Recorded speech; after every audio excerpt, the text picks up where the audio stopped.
It was late October, the height of fall, and the small town of Maple Ridge was famous for its vibrant autumn colors. The trees blazed with shades of red, orange, and yellow, drawing in tourists from nearby cities. However, not many people knew about the town's darker reputation. There was a long-standing local legend of something lurking in the surrounding forest. But as most small-town legends go, it was dismissed as a spooky tale to scare kids during Halloween. I had always loved the fall. There was something comforting about the crisp air, the crunch of leaves beneath my feet, and the scent of burning wood in the distance. My friends and I decided to take a weekend trip to Maple Ridge for a quiet retreat, renting a small cabin at the edge of the woods. The first day was idyllic. We spent the afternoon hiking through the forest, marveling at the fall foliage, and the evening sitting by a campfire, roasting marshmallows and telling ghost stories. The atmosphere was perfect for an autumn getaway, but everything changed the next morning. When I woke up, the cabin was shrouded in an unnatural fog. Thick and gray, it clung to the windows and pressed against the door like something alive.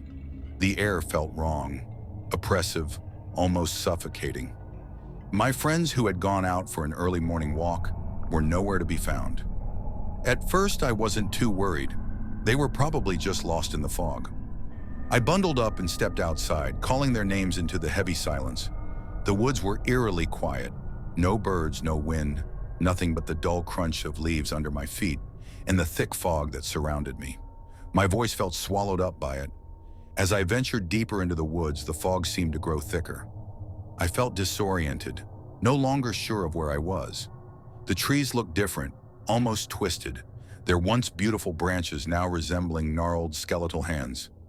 I tried to retrace my steps back to the cabin, but the path seemed to disappear, replaced by endless woods and suffocating fog. Suddenly, I heard a rustling behind me. Relieved, I turned, expecting to see one of my friends. But it wasn't them. In the distance, a figure loomed, tall, shadowy, and indistinct through the fog. It stood completely still, just watching. My heart raced, and I stumbled backward, calling out to the figure. It didn't respond. Instead, it began to move, slowly, deliberately, in my direction. I turned and ran, the sound of my footsteps echoing in the dense silence. No matter which way I went, I couldn't seem to find the cabin. The trees closed in around me and the fog grew thicker. I glanced over my shoulder, and the figure was closer, too close. Its movements were unnatural, jerky, as though it didn't quite belong in the world. In a blind panic, I tripped and fell, my hands sinking into the cold, damp earth. When I looked up, the figure was towering over me, its face obscured by the fog. I scrambled to my feet and ran, faster than I'd ever run in my life, the figure always just behind me, closing in. Finally, I broke through the fog into a small clearing. There, standing in front of me, was the cabin, except it looked different, older, decayed. The windows were broken, the door hanging off its hinges. I hesitated, but then heard a noise behind me. The unmistakable sound of footsteps, slow and deliberate. I had no choice. I bolted inside and slammed the door. For a moment, there was silence. Then I heard it, soft scratching sounds on the wood outside.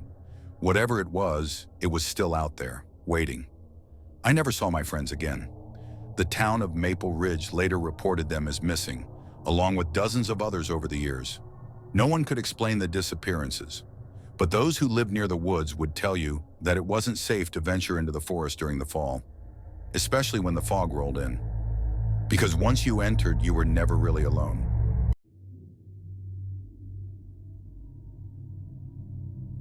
I've always loved fall. The crisp air, the smell of wood smoke, and the vibrant colors of the leaves always seemed to calm me. Growing up in a small town like ours, autumn was the season everyone waited for. It was the time of the Harvest Festival, bonfires, and pumpkin carving contests. This year, though, the air felt different, heavier, colder, and somehow haunted. The night of the festival, I was helping set up at the town square, like I always do. Pumpkins lined the walkways and lanterns hung from the trees, casting a soft glow over the vibrant red and orange leaves. Kids ran through piles of leaves, laughing as they threw them into the air, while their parents chatted over hot apple cider.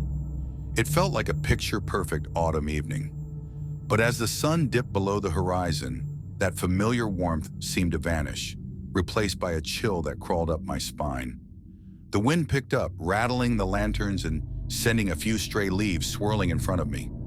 I glanced at the tree line that bordered the square and felt the first twinge of unease. The woods had always been beautiful this time of year, but tonight they looked darker, more foreboding. I heard someone whisper behind me, "You hear about the Hollow Man?" I turned, seeing a group of older men huddled together, their faces lit by the firelight. "Come on, that's just an old story," another one laughed, though his voice wavered. But I knew what they were talking about. Everyone in town did. The Hollow Man was a legend as old as the town itself. Every autumn there were whispers of his return, an ancient figure said to be made of leaves, his hollow eyes always searching, always hungry. He supposedly claimed a soul every last night of fall before the first frost. I'd never believed in that sort of thing. No one really did. At least that's what we told ourselves. The festivities continued as the night deepened. Kids ran from booth to booth, their laughter echoing through the town. The smell of roasted corn and cider filled the air. But there was something else too, something almost unexplainable.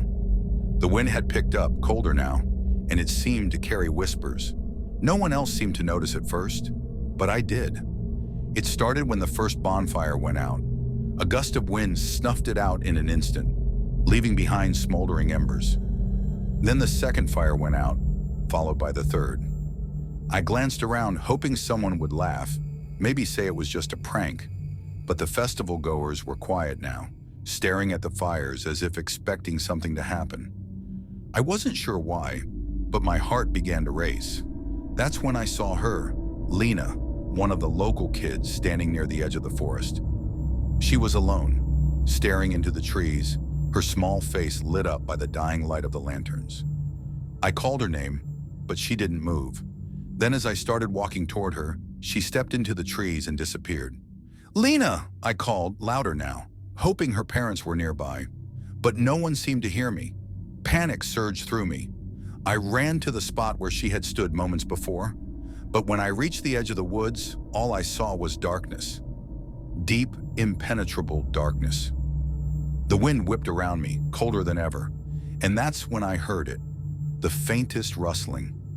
At first I thought it was just the wind through the leaves, but this sound was different. It was rhythmic, deliberate, almost like footsteps. I took a step back, my breath catching in my throat. Something was moving in the trees. I couldn't see it, but I could hear it, feel it. And then, just for a split second, I saw him. A tall figure, his body draped in tattered leaves, his eyes nothing but hollow sockets. He was watching me, standing unnaturally still, as though he had been waiting. The moment our eyes met, a wave of dread washed over me, so intense that my legs nearly buckled. My breath came out in ragged gasps as I turned and ran back toward the festival, the sounds of laughter and music suddenly feeling miles away. When I reached the square, the bonfires had been relit, and everything looked normal again, except for the growing unease in the pit of my stomach. I tried to shake it off, tried to convince myself that my mind was playing tricks on me, but deep down, I knew what I had seen. I rushed to find Lena's parents, to tell them she had wandered into the woods, but when I reached them, they looked confused. "Lena's right here," her mother said, and sure enough, there she was, playing by the cider stand, perfectly fine. Had I imagined the whole thing? The night continued, but the wind never stopped. It howled and moaned like it was alive, and the trees swayed violently. People started to leave early. One by one, families packed up their things, casting nervous glances toward the forest. And then, as the crowd thinned, I heard it again, that rustling. But this time, it wasn't just in the woods. It was closer, much closer. My heart pounded in my chest as I glanced around, but no one else seemed to notice. Then I saw them, silhouettes, dark shifting figures moving between the trees, watching, waiting. I blinked, trying to focus. But the moment I did, they were gone. The last of the fires died down, leaving only faint embers.